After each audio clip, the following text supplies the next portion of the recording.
দেদীপুরে আলু ব্যবসায়ীদের কর্মবিরতি প্রত্যাহার, আলোচনায় মিলল সমাধান।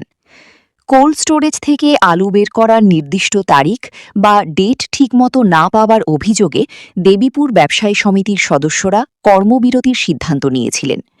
রবিবার ব্যবসায়ী সমিতি ও কোল্ড স্টোরেজ মালিকপক্ষের মধ্যে বৈঠকের পর সমস্যার সমাধান মেলে। মালিকপক্ষের তরফে আশ্বাস দেওয়া হয়েছে, প্রত্যেক ব্যবসায়ী আলু বের করার নির্দিষ্ট ডেট পাবেন এবং কারও ডেট ৩ থেকে ৫ দিনের বেশি পিছিয়ে যাবে না। পশ্চিমবঙ্গ প্রগতিশীল আলু ব্যবসায়ী সমিতির সভাপতি লালু মুখার্জি জানান, আলোচনার মাধ্যমে আপাতত কর্মবিরতি প্রত্যাহার করা হয়েছে। আগামীকাল থেকে ব্যবসায়ীরা স্বাভাবিক কাজকর্ম শুরু করবেন। তবে আগামী ১ মাস পরিস্থিতির ওপর নজর রাখা হবে এবং প্রতিশ্রুতি অনুযায়ী কাজ না হলে পরবর্তীতে আবারও বৈঠক করে সিদ্ধান্ত নেওয়া হবে। আমাদের এখানে দেদীপুর ব্যবসায়ী সমিতির সদস্যদের অভিযোগ ছিল যে অভিযোগটা এনারা আলু বার করতে এসে ডেট ঠিক মতো পাচ্ছেন না, আমাদের সমিতির সদস্যরা ডেট পাচ্ছেন না। তো সেটাই অভিযোগ ছিল এবং এর পরিপ্রেক্ষিতে এর আগেও একদিন বসেছিল, যে আলোচনাটা হয়েছিল সেই আলোচনাটা ফলপ্রসূ হয়নি। সেই কারণে আমাদের সমিতির সদস্যরা এখানে ব্যবসায়িক কর্মবিরতি রেখেছিলেন, ব্যবসা করবেন না বলে সিদ্ধান্ত গ্রহণ করেছিলেন। এই জন্য আমরা আজকে রাজ্য কমিটির নেতৃত্ব আমরা এসে আলোচনা করে মালিকের সাথে যেটা কথা হলো যে আমাদের যে সমস্ত ব্যবসাদাররা আছেন আমাদের সমিতির অন্তর্ভুক্ত, তারা প্রত্যেকেই আলুতে ডেট পাবেন এবং স্বাভাবিকভাবে একটা ব্যবসাদার অন্তত তার ডেটটাও ৩-৪ দিন অতিক্রান্ত, ৪-৫ দিন অতিক্রান্ত হবে না। তো সেই হিসাবে মালিক আমাদের অ্যাসিওরেন্স করেছেন এবং আগামী ১ মাস লক্ষ্য করতে বলেছেন। এরপরেও এটা যদি সমস্যার সমাধানের রাস্তা একটা বেরিয়ে, আজকে সেটা আমাদের আলোচনা পরিপ্রেক্ষিতে কথা বা আলোচনা পরিপ্রেক্ষিতে মিটেছে যে আপাতত আজকের পর থেকে স্বাভাবিকভাবে আমাদের সদস্যরা ডেট পাবে। যদি দেখা যায় এরপর কোনো রকম আবার অসুবিধা তৈরি হচ্ছে, আবার আমার সদস্যরা ডেট না পাচ্ছে, তখন আমরা আলোচনায় বসে আগামী দিনে কর্মপদ্ধতি আমরা ঠিক করব। কতজন ব্যবসায়ী মূলত এখানে আছেন? আমাদের এখানে ৬০ থেকে ৬০ জন সদস্য আছে। তা সমাধান সূত্র কি সত্যি কি মিলল?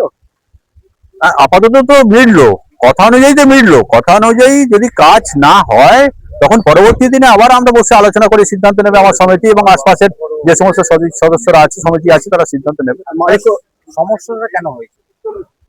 আমরা আমাদের আলুটা ডেট পাচ্ছিলাম না, সমস্যা তৈরি করে ডেট দিচ্ছে কি মনে হয়?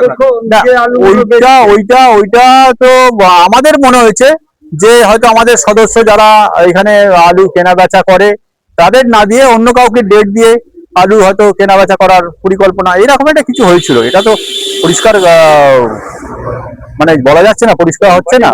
সেই জন্য আমরা আমাদের যেটা অভিযোগ ছিল সেই অভিযোগের ভিত্তিতে আমরা যে সমস্যার সমাধান হচ্ছে সেই কারণেই আমরা আজকে কাল থেকে আবার কাজ শুরু হবে। আমি লালু মুখার্জি, পশ্চিমবঙ্গ প্রগতিশীল আলু ব্যবসায়ী সমিতির রাজ্য সম্পাদক। আমাদের বিষয় হচ্ছে আমরা দেবীপুর প্রগতিশীল আলু ব্যবসায়ীর তরফ থেকে ব্যবসায়ী কর্মবিরতির ডাক দিয়েছিলাম। তার কারণ হচ্ছে আমরা ডেট পাই না, আমাদের ঘরে ডেট দেওয়া হয় না। কোম্পানি চাষি ড্রাইং ডেট, আলুটা যে ড্রাই করে যে বেচা বিক্রি করব সেই ডেট আমরা পাই না। এই আলুটা কোম্পানি নিজের আলু মানে চাষির কাছ থেকে